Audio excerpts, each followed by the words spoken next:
यह कहानी काल्पनिक है। इसे किसी गलत उद्देश्य से न लिया जाए। अरे, मैं तुमसे कुछ पूछ रही हूँ बेटा, तुम्हारा ध्यान कहाँ है? नीचे बैठकर सब्जी काटते हुए माँ बोली। तब मेरा ध्यान कहीं और था। फिर झट से ध्यान भटकाते हुए बोला, क्या कह रही थी माँ?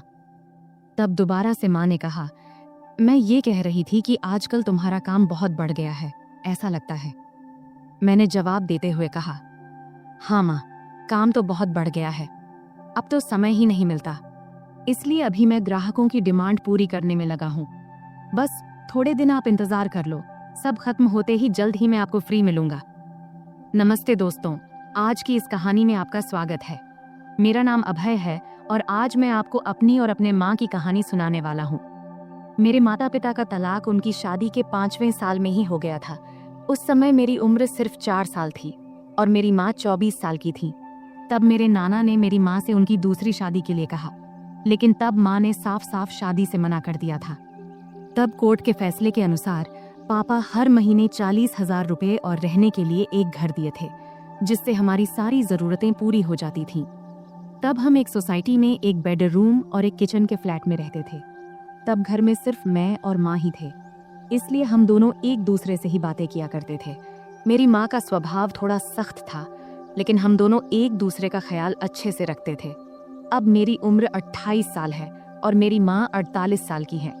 मैंने ग्रेजुएशन के बाद फैशन डिजाइनिंग का कोर्स किया था और एक बड़े डिजाइनर के साथ काम करना शुरू किया। वहां से बहुत कुछ सीखने के बाद मैंने अपना खुद का सिलाई की दुकान खोला, जो धीरे धीरे अच्छा चलने लगा। अब मेरे पास बस टेलर काम करते हैं। एक दिन सुबह माँ सब्जी काट रही थी, तब उन्होंने मुझसे पूछा, अभय, तुम किस तरह के कपड़े बनाते हो? मैंने कहा, लेडीज के सभी तरह के कपड़े। क्यों माँ, क्यों पूछ रही हो? उन्होंने कहा, ऐसे ही रे। फिर माँ ने पूछा, साड़ियाँ, ब्लाउज, साया, घाघरा चोली, ये सब भी बनाते हो क्या? मैंने कहा, हाँ माँ, सब बनाते हैं। फिर माँ ने कहा, तब तो तुम्हारे सिलाई की दुकान में रोजाना बहुत सारे महिलाएं आती होंगी। इस पर मैंने कहा, हाँ माँ, बिजनेस किया है तो पुरुष महिलाएं सब तो आएंगी ही ना। फिर आगे माँ ने पूछा, तो बेटा महिलाएं का नाप कौन लेता है, कोई आदमी रखा है क्या? तब मैंने कहा, हाँ माँ, सब मैनेज हो जाता है, आजकल सब चलता है, लेकिन तुम इतना क्यों पूछ रही हो? इस पर माँ ने कहा, मुझे भी कुछ ब्लाउज सिलवाने हैं। मेरी जो दोस्त थी उसने अब काम छोड़ दिया है।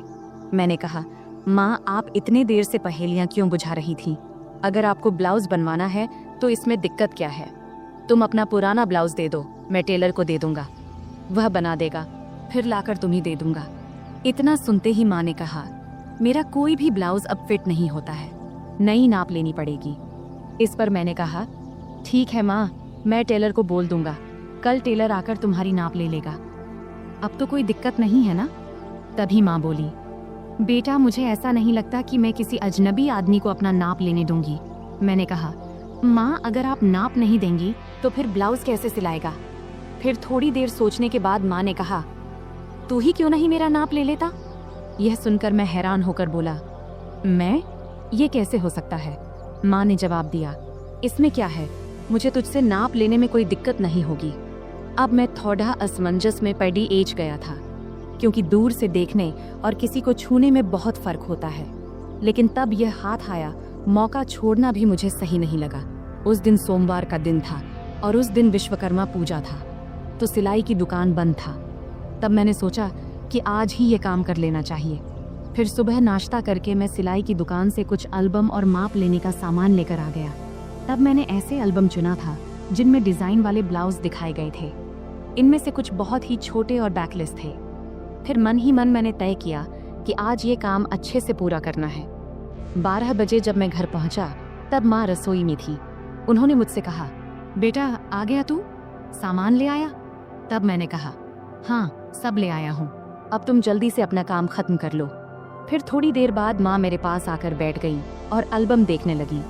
तब वह हल्की पीली साड़ी पहनी थी और उनकी साड़ी का कपड़ा इतना पतला था कि शरीर की रूपरेखा दिख रही थी। तब मैं माँ को देखते देखते खो गया।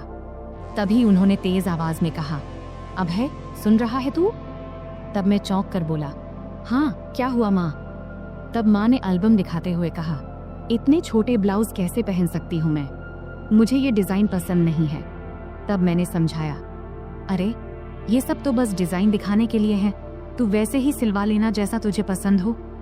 फिर थोड़ी बहस के बाद माँ मान गई और बोली, ठीक है चल अंदर माप ले ले। तब हम बेडरूम में गए। फिर मैंने माप लेने के लिए टेप निकाला। तब माँ खड़ी हो गई और बोली, सही से माप लेना ताकि बाद में दिक्कत कोई ना हो। तब मैं अपनी माँ का नाप लेने के लिए तैयार था। अपने मन पर और खुद पर पत्थर रखकर मैंने यह काम शुरू किया। तब मैं पूरी कोशिश कर रहा था कि यह काम एक प्रोफेशनल टेलर की तरह करूं, लेकिन इस दौरान मेरे दिल की धड़कन तेज हो गई। तभी माँ ने और करीब आकर मुझसे कहा, चल जल्दी कर, मुझे और काम भी करना है। फिर मैंने माप लेना शुरू किया और पहले मैंने माँ के बाजू, कंधे और कमर का नाप लिया। फिर थोड़ा रुककर मैंने माँ से पूछा, माँ ब्लाउज के नीचे की पट्टी इतनी छोटी क्यों होती है? इससे परेशानी नहीं होती क्या? मैंने सुना है कि कई महिलाओं को वहाँ के कपड़े काटने से दिक्कत होती है, क्या तुम्हें कभी ऐसा हुआ है? इस पर माँ ने सिर झुका लिया और कहा, मुझे तो अभी तक कोई दिक्कत नहीं हुई। फिर मैंने कहा, मुझे लगता है कि तुम्हें थोड़े बड़े डिजाइन के ब्लाउज सिलवा लेने चाहिए। इस पर माँ ने हामी भरी और मैं फिर नाप लेने लगा। मैंने गले का नाप लेना शुरू किया। टेप को माँ की गर्दन के चारों ओर रखा। तब मैंने यह ध्यान रखा कि मेरी उंगलियां उनकी त्वचा को न छुएं और उनसे 1 इंच की दूरी पर रहें। फिर आगे मैंने पूछा, गला इतना रखना है या थोड़ा कम ज्यादा करूं? क्योंकि मेरी माँ का गला थोड़ा बड़ा था और वहाँ थोड़ी सी गहराई दिखाई दे रही थी, इसीलिए मैंने थोड़ा झिझकते हुए कहा, माँ तुम्हें क्या ठीक लगेगा? माँ ने मुस्कुराते हुए कहा, बेटा तुम तो अब इस काम में माहिर हो गए हो। मैंने जवाब दिया, माँ तुम जैसा कहोगी मैं वही करूँगा। फिर माँ ने फिर कहा, टेप को इतना दूर क्यों रखा है? इसे सही जगह पर रखो, तभी नाप सही आएगा। ये कहते हुए माँ ने टेप को अपने हाथ से सही जगह पर लगा दिया। इस दौरान मेरे हाथ पहली बार माँ की गर्दन को छू गए। तब मुझे ऐसा लगा जैसे मुझे जोर का झटका लगा हो, लेकिन मैंने खुद पर काबू रखा और उस पल का पूरा आनंद लिया। तभी माँ ने कहा, ये पुराने ब्लाउज अब टाइट हो गए हैं, अब मैं थोड़ा ऊंचे और गहरे गले के ब्लाउज सिलवाने की सोच रही हूँ। तुम्हें क्या लगता है? अब है, तुम तो इतनी महिलाओं के कपड़े सिलते हो, बताओ मेरे शरीर के हिसाब से क्या और कैसे अच्छा लगेगा। तब मैंने सोचा कि अगर मैंने अब आगे कदम नहीं बढ़ाया तो मैं अपने आप तक ही सीमित रह जाऊंगा। इसलिए मैंने अलग अलग तरकीबें आजमाने का फैसला किया। मैंने माँ को बड़ी सहजता से अपने सिलाई की दुकान में बनने वाले अलग अलग डिज़ाइन के ब्लाउज के बारे में बताने और समझाने का सोचा। मैंने कहा, मुझे लगता है कि गला जितना गहरा है उतना ही काफ़ी है, लेकिन अगर गले को गहरा रखकर बाकी हिस्से को थोड़ा बड़ा बना दिया जाए तो कैसा रहेगा? फिर मैंने टेप को उनके गले से निकालते हुए कहा, और गले को थोड़ा और गहरा बनाने में क्या दिक्कत है? फिर माँ बोली, बाकी हिस्से को बड़ा कैसे करेंगे ये बताओ। अब माँ भी थोड़ा सहज होने लगी थी और यही मैं चाहता था। मैंने कहा, 1 मिनट रुकिए, मैं आपको समझाता हूँ, लेकिन उससे पहले आखिरी माप ले लेनी दीजिए। फिर मैंने कहा, आप दोनों हाथ को थोड़े ऊपर उठाओ। अब मैं उसके पीछे जाने वाला था।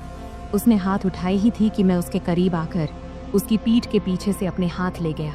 फिर मैंने उसके कंधों पर हाथ रखा और उसे धीरे धीरे उसकी कमर के बीच तक लाकर नाप लिया और बोला, माँ यह 34 इंच आ रहा है। चलो एक काम करते हैं, 33.5 या 34.5 ही ले लेते हैं।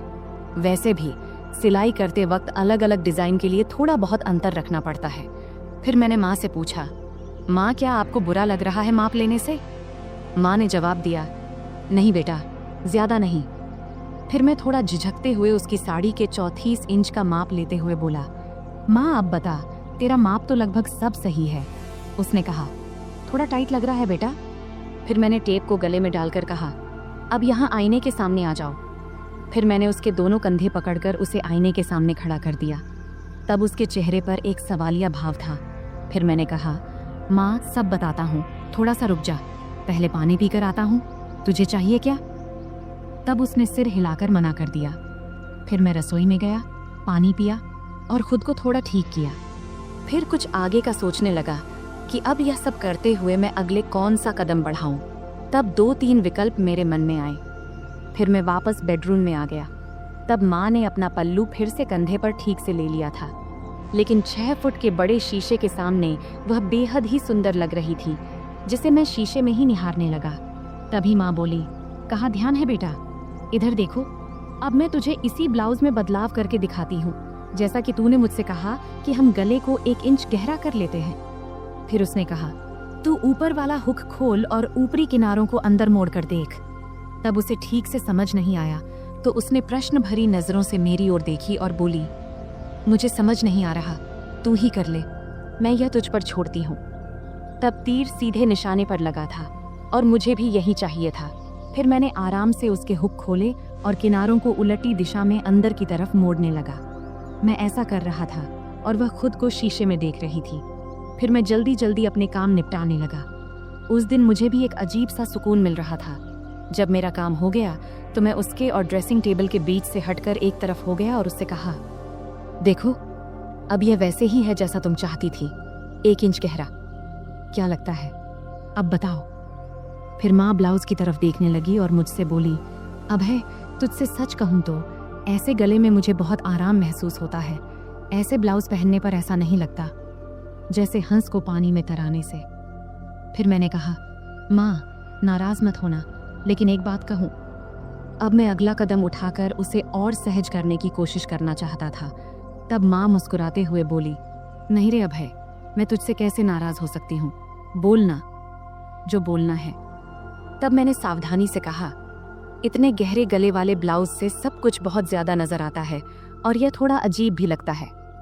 यह सुनते ही माँ ने अपने ब्लाउज की 3 इंच अंदर की तरफ मोड़ी और हंसते हुए बोली, मुझे कौन देखने वाला है अभय, घर पर तो हम दोनों ही रहते हैं और बाहर मुझे बहुत कम ही जाना पड़ता है। वैसे भी तुम्हारे सामने मुझे कोई दिक्कत नहीं होती। मैंने कहा, माँ, मुझे यह जरूरी लगा कि आपको बता दूं, फिर आप जैसा बोलोगी वैसा ही होगा। इस पर माँ मुस्कुराई और बोली, ठीक है बाबा, अब तुम करो। फिर मैंने कहा, मैं तुम्हें वैसे ही ब्लाउज दिखाता हूँ जैसा मैं बता रहा था। उसके बाद मैं उसके एकदम सामने गया। जैसे ही मैं उसके पास गया, वह थोड़ा आगे बढ़ी। फिर मैंने ब्लाउज का हुक वापस लगाने के लिए ब्लाउज को ठीक करना शुरू किया। फिर फोटो लेने के बाद मैंने उसे वापस सही से पहना दिया। फिर मैंने उसके दोनों कंधों के पास से ब्लाउज के किनारे पकड़ा और हल्का सा खींचा ताकि उसके कंधे साफ नजर आएं। ब्लाउज अब ढीला हो गया था और उसके कंधे लगभग उघड़ गए थे। इसके बाद मैंने नीचे से दोनों तरफ अपनी 2 उंगलियां अंदर डालीं और वह सहजता से ब्लाउज के अंदर चली गई। तब उसने मेरी तरफ देखकर कहा, क्या कर रहे हो बेटा, मुझे कुछ समझ नहीं आ रहा, बस 1 मिनट रुको माँ। मैंने सिर हिलाते हुए कहा और फिर अपने काम में लग गया। अब मैंने उसके ब्लाउज के नीचे की किनारी पकड़ा और उसे थोड़ा नीचे खींचा। फिर मैंने उसके ब्लाउज के नीचे के दोनों हुक खोल दिए। अब उसकी गर्दन की कटिंग थोड़ी दिख रही थी। अब सारा काम खत्म करने के बाद मैं थोड़ा पीछे हटकर उसे एक बार देखा और फिर किनारे हो गया। अब उसका गला बड़ा हो गया था, लेकिन ज्यादा गहरा नहीं था। तब मैंने नोटिस किया कि उसकी चेहरे पर संतोष नहीं दिख रहा था। शायद उसे और गहरे गले वाला चाहिए था। इसलिए मैंने पूछा, क्या हुआ माँ, ऐसा ठीक नहीं लग रहा क्या? तब माँ ने हाथ रखते हुए शरारती अंदाज में हंसते हुए बोली, नहीं रे, मुझे गहरा गला अच्छा लगता है, नहीं तो ऐसा लगता है जैसे किसी ने कसकर बांध दिया हो। तब उसकी बात सुनकर मुझे ऐसा लगा जैसे मुझे 440 वोल्ट का झटका लगा हो। फिर आगे वह बोली, अरे ये कई बार सिर्फ दूरी की वजह से होता है। एक काम करो, क्या तुम सिर्फ ब्लाउज में ही माप ले सकते हो? वैसे भी मुझे ऐसा एक ब्लाउज चाहिए जिसमें नीचे कुछ पहनने की जरूरत ना हो। अगर माप सही से लो तो बेहतर रहेगा। मैंने कहा, हाँ माँ, यह सही भी रहेगा, लेकिन बाकी ब्लाउज के लिए तो नीचे पहनना जरूरी होगा, नहीं तो वे टाइट हो जाएंगे। तब माँ ने सिर हिलाते हुए कहा, ठीक है, तुम यहीं रुको, मैं आती हूँ। फिर वह बाथरूम में चली गई और दरवाजा थोड़ा सा खुला ही छोड़ दिया। तब मन में ख्याल आया कि दरवाजे के पीछे से झांकूं, लेकिन मैंने संयम बनाए रखा, क्योंकि मैंने तय किया था कि धीरे धीरे माँ को अपने सामने सहज बनाना है। फिर 5 मिनट बाद माँ बाहर आई और मेरे सामने आकर खड़ी हो गई।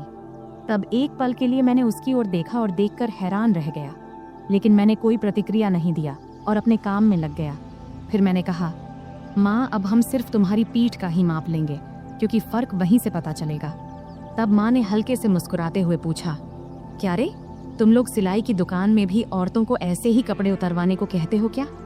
फिर आगे माँ ने अपना हाथ मेरे कंधे पर रखते हुए और शरारती अंदाज में हंसते हुए बोली, तुम्हारी तो मौज है बेटा, इतनी सारी औरतों को संभालने का काम मिलता है। इस पर मैंने जवाब दिया, माँ, मज़ा कैसा? मैं तो अब कुछ खास औरतों को छोड़कर माप लेना बंद कर चुका हूँ। अच्छा, और ये क्यों? माँ ने पूछा। इस पर मैंने जवाब दिया, माँ, कुछ औरतें जो बड़े घरों की होती हैं या जो हमारी शुरुआती कस्टमर थीं, वे मेरे कारीगरों को माप नहीं लेने देती, इसलिए मुझे खुद ही लेना पड़ता है, तुझे लेना पड़ता है। यह कहती हुई माँ पलंग पर बिना आंचल के बैठ गई और फिर बोली, बेटा, तुम्हारी तो मन मोह लेती होगी इन औरतों ने। मैंने मुस्कुराते हुए कहा, नहीं माँ, मैं तो बिल्कुल प्रोफेशनल तरीके से काम करता हूँ। फिर माँ ने शरारती मुस्कान के साथ पूछा, लेकिन फिर भी तुम्हें उनका स्पर्श तो होता होगा ना, है कि नहीं? सच बता। इस पर मैं थोड़ा शर्माते हुए बोला, हाँ, होता है, लेकिन वे कुछ नहीं कहती क्योंकि उन्हें मेरे सामने सुरक्षित महसूस होता है। फिर माँ ने हंसते हुए कहा, मेरा बेटा कितना समझदार है। ये कहते हुए उसने मुझे गले लगा लिया। इतनी ठंडी रात में उसके गले लगाने से उसकी गर्माहट मुझे महसूस होने लगी। फिर थोड़ा पांव खींचते हुए माँ ने पूछा, बेटा, तुमने ये सब बातें कहाँ से सीखी? मैंने कहा, माँ, इन औरतों से ही। वे इतने अलग अलग शब्द बोलती हैं कि क्या बताऊं। फिर माँ ने मजाक करते हुए कहा, अच्छा बेटा, तुम मुझे भी कुछ बताओ। तब मैंने कहा, नहीं माँ, तुम हंसोगी और कहोगी कि ये सब मुझे कैसे पता। माँ बोली, नहीं बेटा, मैं समझती हूँ कि तुम अब बड़े हो गए हो, लेकिन मुझे यह भी समझना है कि तुम्हें क्या पता है और क्या नहीं। फिर मैंने हिम्मत जुटाकर माँ से कुछ बातें साझा किया। तब माँ ने आत्मविश्वास से कहा, अरे बाबा, तुम्हें तो सब पता है।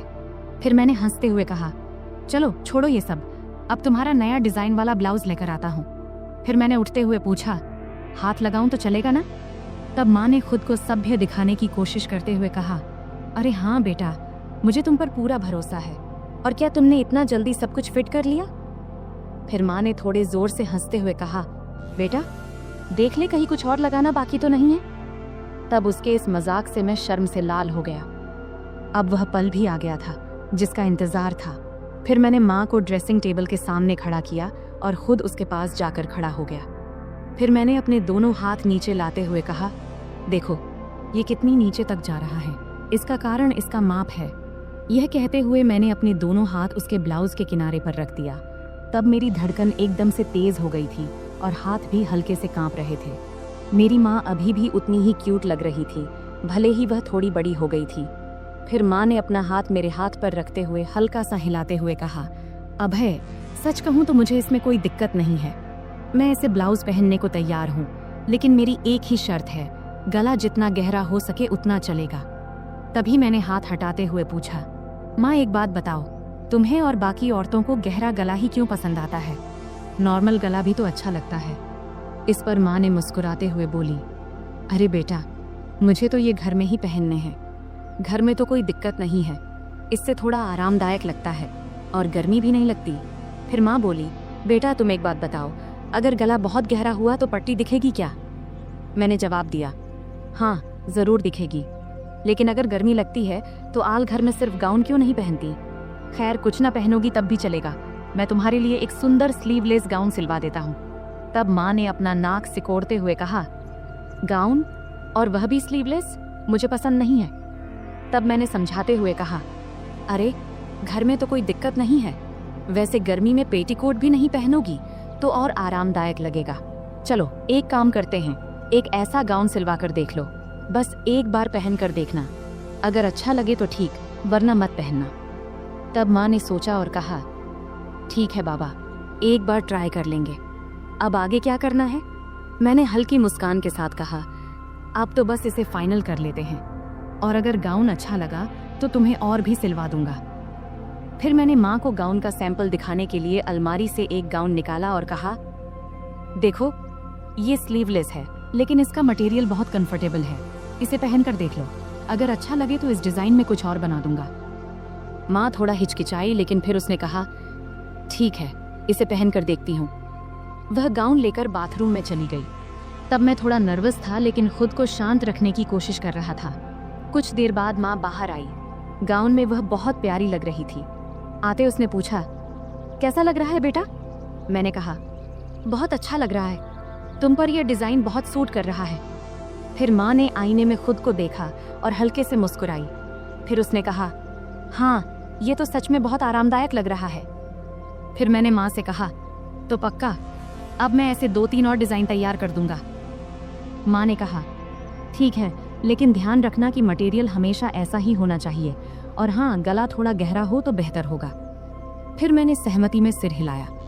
यह कहते हुए माँ फिर से सामान्य कपड़ों में वापस आ गई। फिर हमारी बातचीत यही खत्म हो गई। आखिरकार मैंने महसूस किया कि माँ के साथ यह बातचीत न केवल उनके आराम के लिए थी, बल्कि एक नए दृष्टिकोण को समझने की भी थी। यह एक ऐसा पल था जहां हम दोनों एक दूसरे की भावनाओं को बेहतर तरीके से समझ सके।